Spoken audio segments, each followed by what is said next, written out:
Hello and good afternoon. With your news now for the East Midlands, I'm Maurice Flynn. First this lunchtime, thousands of people have lined the streets of Leicester to welcome the East Midlands' last frontline regiment home from Afghanistan.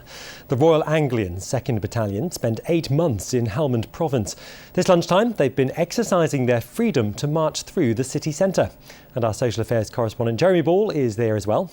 Jeremy, what's been happening? Well, Maurice, the Anglians are just beginning a civic reception, a formal thank you from the city of Leicester for putting their lives on the line, not just in Afghanistan, but over the years from Northern Ireland to Sierra Leone. And as you can see from these pictures, the city turned out in force for the Royal Anglians this lunchtime as they marched past the clock tower and then down here to the Town Hall Square, where there was an impressive military display from the Anglians Corps of Drummers. Well, it's been a particularly special day, of course, for soldiers who come from Leicestershire and Rutland, one of the Anglians' main recruiting areas. One of those soldiers is Sam Graham, who's from Lutterworth. Sam, you're the new regimental sergeant major here.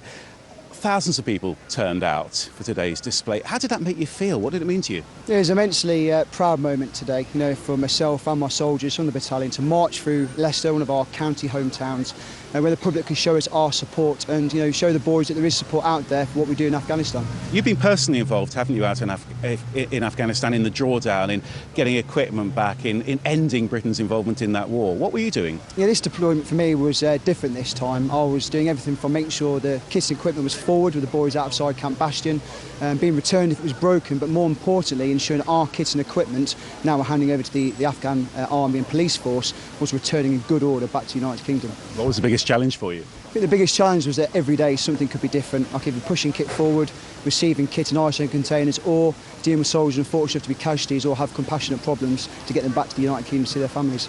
It's been sweltering here today. I guess you're used to the heat, aren't you? Yeah, well, the temperatures rise quite high in Afghanistan, but it doesn't take too long back with the British rain to become accustomed to it. So today was quite hot for the lads, but we did well. OK, Sam, good to talk to you. And there'll be more on this on East Midlands today from 6:30 on BBC One. Certainly will be. Thanks very much, Jeremy.